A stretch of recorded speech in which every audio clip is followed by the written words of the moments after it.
درود بر شما و برنامه نوبتی نگفته ها را شروع میکنیم.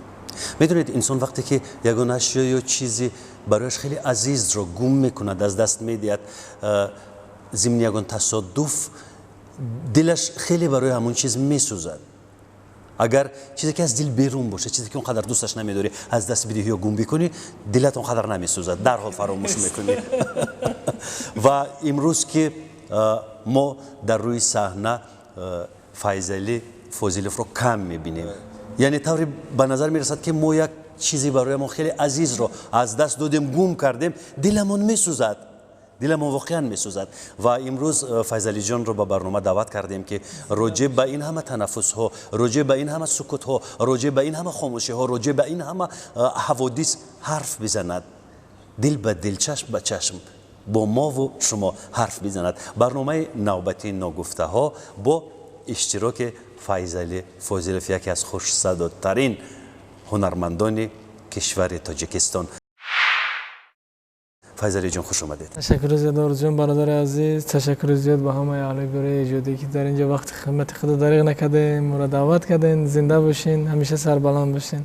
یکم سوال من و شاید سوال کل بیننده هایی که این زمان ما رو میبینن همین است: شما در کجایید؟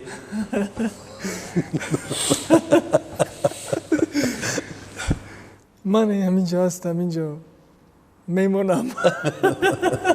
مدت طولانی سکوت کردید، نه ترانه، نه پیامی، نه آوایی، نه خبری. چرا؟ با قول همین خیل باید میشده است، در کار بوده است. همه تخمین میزدند، همه با یک جدیت و با یک باوری میگفتند که آینده فیضعلی درخشان است و ستاره‌ای که فیضعلی در آسمان هنر فروزان کرد، این ستاره هیچگاه خاموش نخواهد شد. ولی امروز که خودش خاموشی رو اختیار کرده است، من میخوام بپرسم که دقیقاً سبب کنار رفتن شما از روی صحنه هنر در چیست؟ انشالله همش خوب است. با مانند من سرندگان زیاد هستند، با نوبت رو باید به نوبت بگذارن، هم کم کم هنرنمایی کنند. یعنی شما حضور گویا که جایتون رو به دیگر کس دادید؟ نه، جایم به دیگر کس، یا اون کس جای اون کس را گرفته نمیتوند. در اصل همین خیل است. چند مدت به شهر مسکو به نزد یار دوستان به استراحت رفتگی بودم. خیلی سیر کردیم، استراحت کردیم، تماشا کردیم، یک الهام گرفتیم از اونجا. برآمد نکردید؟ برنامه هنری اجرا نکردید؟ برنامه هنری در اون یک به قول در محفل های اشتراک کردیم، برآمد کردیم. در این مدت بود چند سرود دیگه هم ایجاد شد، تیار شد. ان شاءالله که روزهای نزدیک، چقدر که شما گفتید بعد این چند مدت خاموشی و پیشکش مخلصین عزیزم میگردد.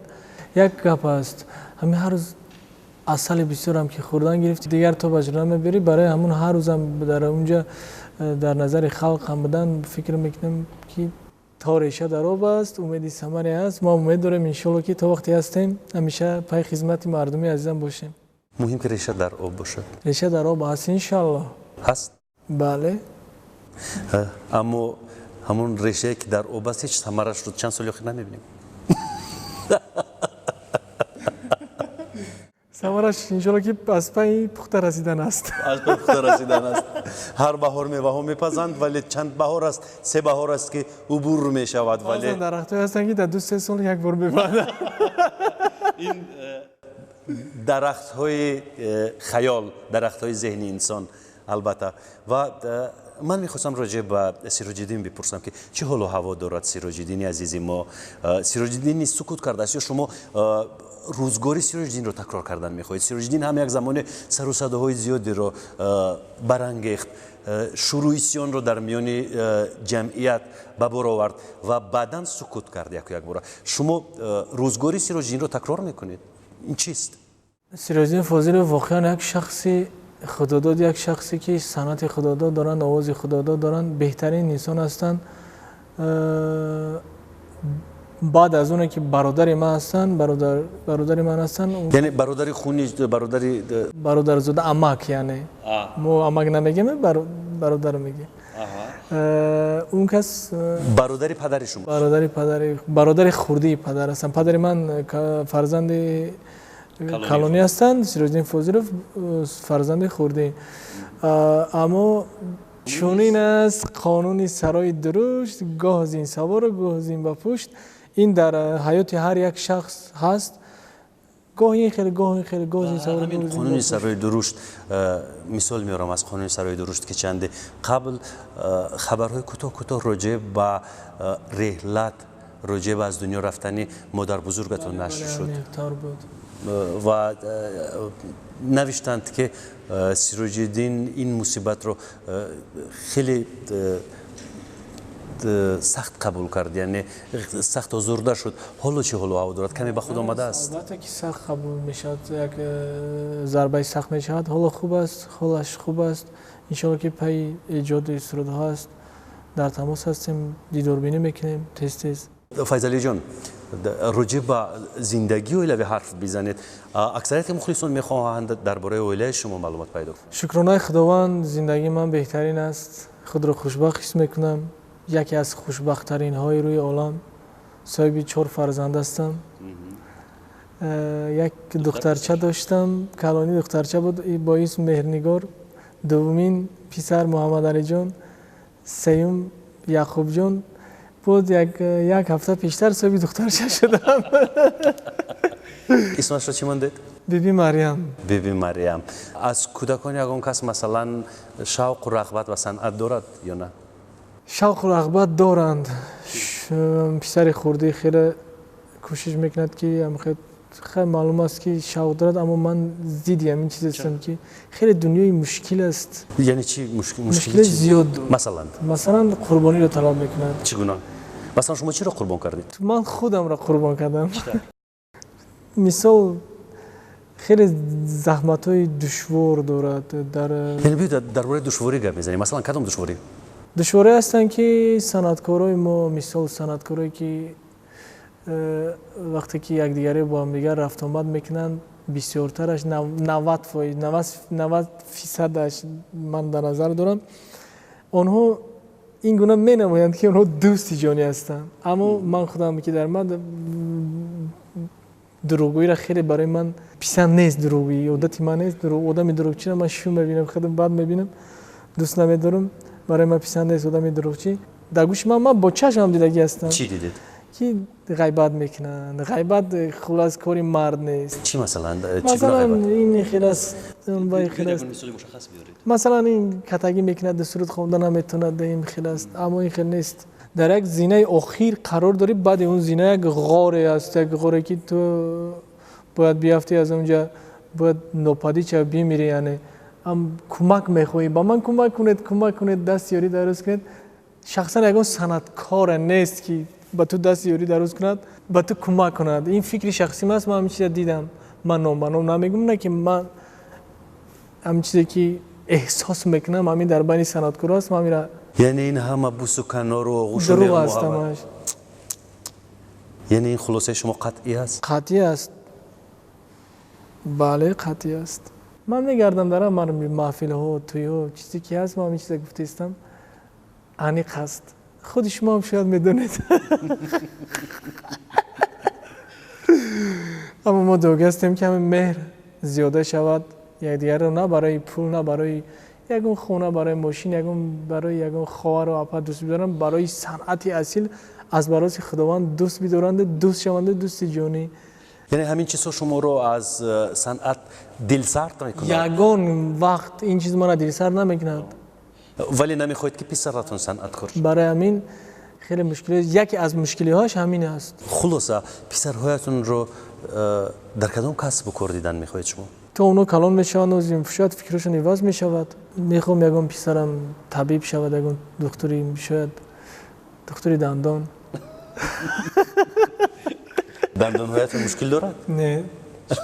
چرا محض دکتری دندان گفتید؟ مثلا جراح نه و دکتر قلب نه و دکتری دیگر نه، فقط دندان؟ کاری نازک است، نازکی را طلب میکند. این کار نازکی را که از اودش که برآمده دیگه از اودای همه کارا میبره. صنعت هم خودش نازک است. وقتی که صنعت هم میفهمی، اگر صنعت که فهمیدی، ان شاءالله که از اودای همه کارا دیگه میبره. سبب دیگرش که همین شب روزی که ما زندگی داریم در همین جامعه، صنعت بی قدر شدگی است. قدر ندارد. یعنی تراکتورچی هم آفیس شدگی است. حوزی هر یک کار، هر یک شخص برای هر یک کار آفریده شده است. یک کس باید معلم شود، یک کس باید سراینده شود، یک کس باید طراح شود، یک کس باید نمیدونم شفیور شود. ولی به هر حال نمیخواهید که فرزندانتان صنعتکار باشند؟ اگر باشد من را بپرسند که به خواهش من باشد، من نمیخوام صنعتکار شوم. ولی این فکر خطا است فیض جان، این فکر خطا است. مثلا پزشک میگه که پسر من پزشک نشود، آموزگار میگه پسر من آموزگار نشود. شاید اون رنج و مشقتی که ما دیدیم، این رنج و مشقت شاید فقط برای ما بود، فرزندان ما شاید این رنج و مشقت رو نمیدونم. فکر میکنم که دندان پزشک و آموزگار یگان وقت نمیگن که پسر ما نشود. دندان پزشک و آموزگار یگان مثال با فکر من 90% راضی هستند.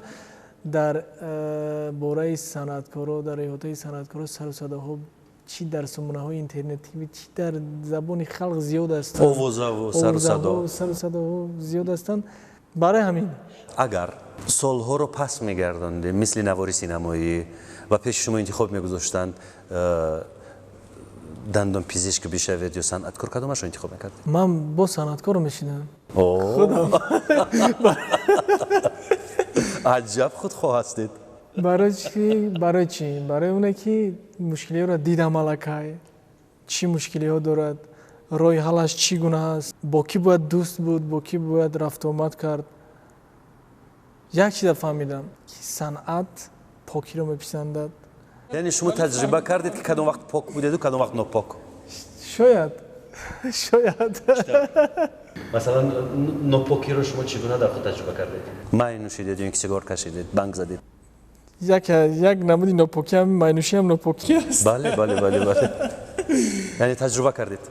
مثال همون مایم گر بوده خوری تو با خیرتمندان خور یا با سنم لالال. بله امین برای من شیار شد. حالا با چه خلاصه اومدید؟ خیرتمند باشد با همون نوشیدن لازم بوده است. یعنی با بخیرت اصلا ممکن نیست. جیگو چرا؟ بخیرت معنیش بله. یعنی برسوایی میکشاند انسان رو. برسوایی میکشاند اون که در اونجا با شما شیشت اگر این کار کرده باشه با شما 20 گرم نوشیده باشه اون رفته در دیگه جا میگه دلیتیر. ما دلیتیر نوشیدیم. شازل است. این هم شازل است. شوخی میکنم. خلاص که راست قول و راستگو پاک وجدان بودن لازم در کدام ساحه‌ای که نباشیم. میتوان این همه دویدن ها و افتادن ها رو یک مکتب عنوان کرد؟ بله چرا نه. این مکتب از شخصا برای من باز دوباره این افتادن ها و همین تکوپوها و دوتاز ها برای من یک الهام بخشیده است که میخوام که با هر یک سردی نو ایجاد کنم. برای من یک الهام دوچند بخشیده است. این همه افتادن ها و خیستن ها راستی همه این پس سر شد مثل یک خواب بود برای من. تجربه زیاد شد. پخته تر شده. شاید پخته تر شدم. درک شعر برای من دیگر شد. درک موسیقی. خلاص که درک زیبایی پسندی. با صدای دلانگیزی شما میخواستم برنامه امروز رو به انجام برسونیم.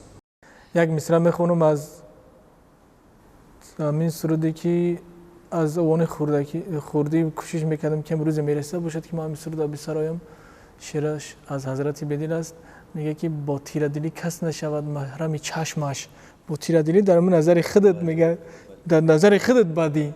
برای همون گفتنی هستم که برادرای عزیز، شنوندگان و بینندگان عزیز همیشه پاک دل و پاک دامن صاف دل باشه دیگه همش خوب است.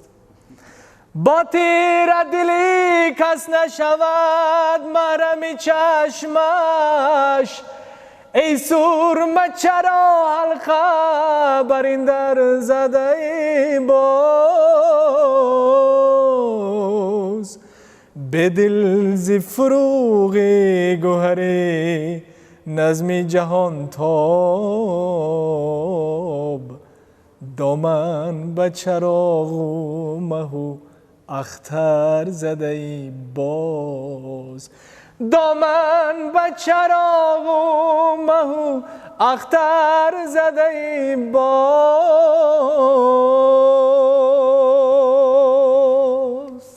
زنده باشید.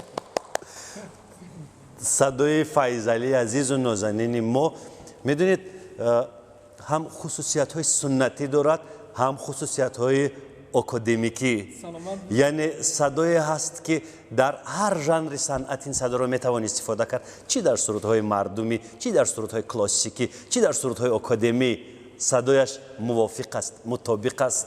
زنده باشین. یعنی معجزه‌گر است فایز علی عزیزی ما.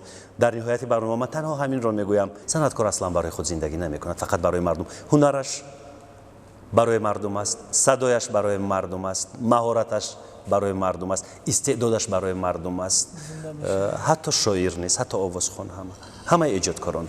و همین خاطر چون برای شما زندگی میکنند به قدرشان برسید، به قدرشان برسید، زیرا آدمان ایجادکاران ازلی انتخاب شده هایند و شما از هنر این نفران انتخاب شده بهره میبردارید. تمنا میکنیم که صدای دلانگیزی فایز علی جان گرامی همیشه در سقف خاندانی ما صدا بدهد.